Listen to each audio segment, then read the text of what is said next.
आज हामी एउटा यस्तो पुरानो र गहिरो रहस्यको कुरा गर्दैछौँ जसले जीवन र मृत्युको बारेमा हाम्रो बुझाइलाई नै चुनौती दिन्छ।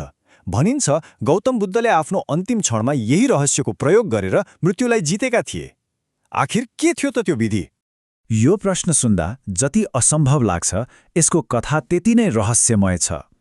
पौराणिक कथाहरू अनुसार बुद्धसँग आफ्नो अन्तिम समयमा मृत्युलाई छल्ने एउटा अचूक विधि थियो। के यो साँच्चै सम्भव छ त? आउनुहोस् आज यही रहस्यको पर्दाफास गरौँ। आजको हाम्रो यात्रामा हामी सबैभन्दा पहिले बुद्धको त्यो अन्तिम रहस्यबाट सुरु गर्नेछौँ।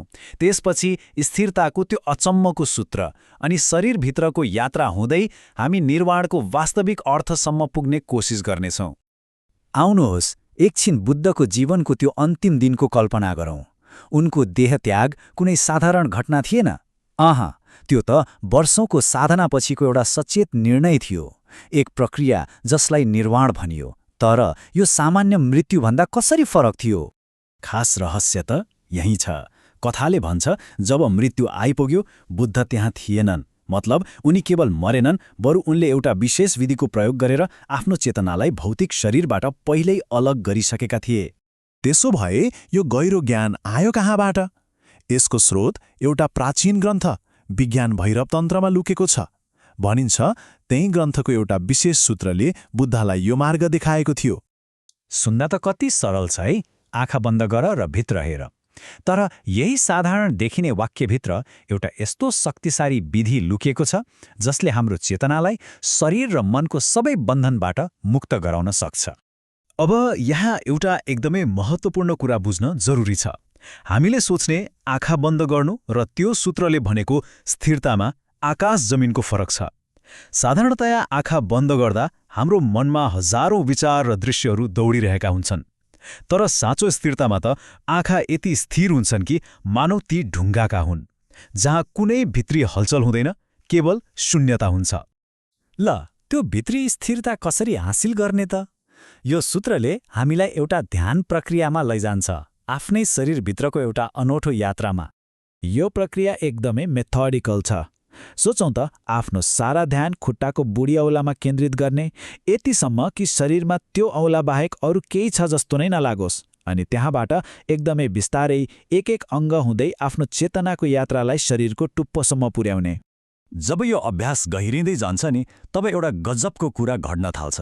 हामीलाई बिस्तारै महसुस हुन थाल्छ कि सायद हामी यो शरीर मात्र होइनौँ, सायद हामी यो मन पनि होइनौँ।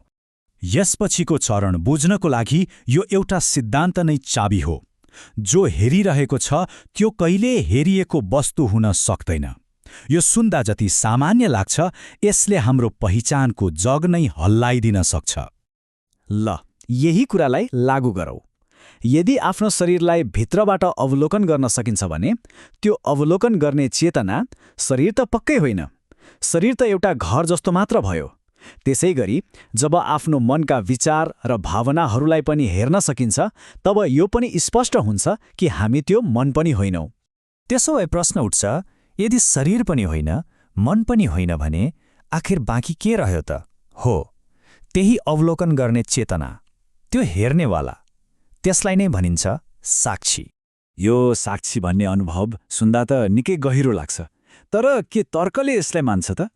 भारतकै एक प्राचीन भौतिकवादी दर्शनले यही अनुभवमाथि एउटा शक्तिशाली तार्किक प्रश्न खडा गरेको थियो। प्राचीन चार्वाक दर्शनको तर्क निकै सिधा र शक्तिशाली छ। उनीहरू भन्छन् कुनै पनि कुरा जान्नको लागि एक जान्ने र एक जानिने वस्तु चाहिन्छ। आत्मा वा स्वयं त अन्तिम जान्नेवाला हो, ज्ञाता हो। त्यसैले त्यसलाई कसरी जानिने वस्तु बनाउन सकिन्छ? यदि आफैलाई जान्ने सकिँदैन भने त्यसको अस्तित्व छ भनेर कसरी मान्ने? तर्कको हिसाबले त यो एउटा एकदमै बलियो चुनौती हो। अब यहाँनिर एउटा ठूलो द्वन्द्व खडा भयो। एकातिर अनुभव छ, अर्कोतिर तर्क। यसको समाधान के हो त?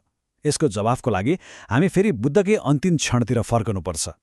यो भनाइले चारवाकको तर्कलाई सिधै चुनौती दिन्छ। यसको अर्थ हो तर्क एउटा औजार मात्र हो, अन्तिम सत्य होइन। जसरी पानीको स्वादबारे हजारौं किताब पढ्नु र एक घुटको पानी पिउनु बिल्कुलै फरक कुरा हो, त्यसैगरी अनुभव तर्कको सीमाभन्दा धेरै पर हुन्छ।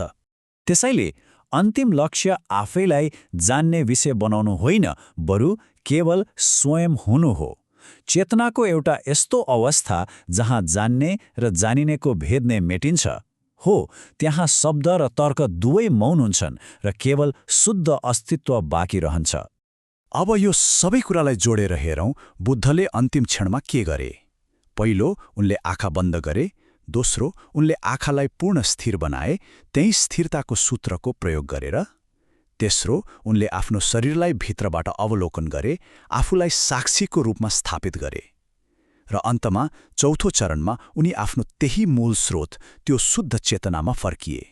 यो त्यही विधिको अन्तिम र सबैभन्दा शक्तिशाली प्रयोग थियो।